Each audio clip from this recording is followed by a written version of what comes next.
Less than 24 hours after suspected shooter Nicholas Cruz gunned down 17 people at Stoneman Douglas High School in Parkland, Florida, former President Barack Obama took to Twitter to again lecture the American people about the alleged need for more gun control in the United States.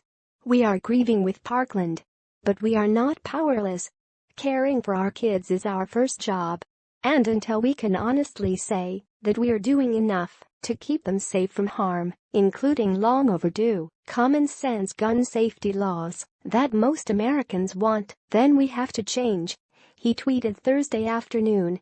"Congratulations on once again politicizing a mass shooting by issuing nonsensical pleas about the need for common-sense gun safety laws. Though you were a horrible president who stymied the economy and ginned up racial animosity, you certainly never failed to be a hack." Of course, Obama did not specify what exact actions he is calling for or whether they would have prevented Wednesday's tragedy, as noted by the Daily Caller.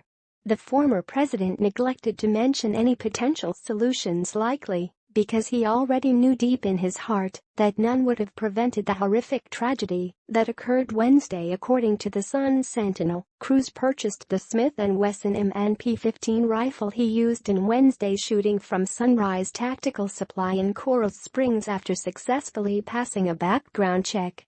And not just any check, but one that examines criminal history and whether someone has been found to be mentally defective by a court. Attorneys representing the gun shop owners said nothing about Cruz raised a red flag, and all state and federal laws were followed, the Sun-Sentinel added.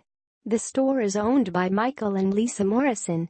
Reason magazine further notes that Cruz had no criminal history and that, though mass shootings are horrific, most of the policies favored by experts and the public would have done nothing to prevent this latest tragedy. True. The only possible exception might be a mental illness database, which the owners of Sunrise Tactical Supply in Coral Springs seemingly support. The Morrisons sold a lawful weapon to someone who was mentally ill, the Morrisons' attorney, Douglas Rubman, said to the Sun-Sentinel. Someone who fell through the cracks.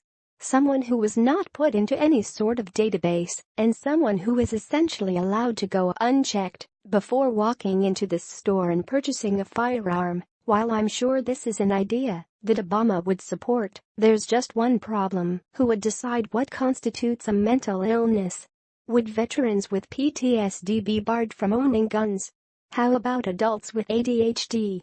Or what about those with mild anxiety? Here are the facts: the mass shooting crisis can't be solved by just passing more laws. This epidemic, one rooted in broken families, cultural rot and bullying, is deeper than that.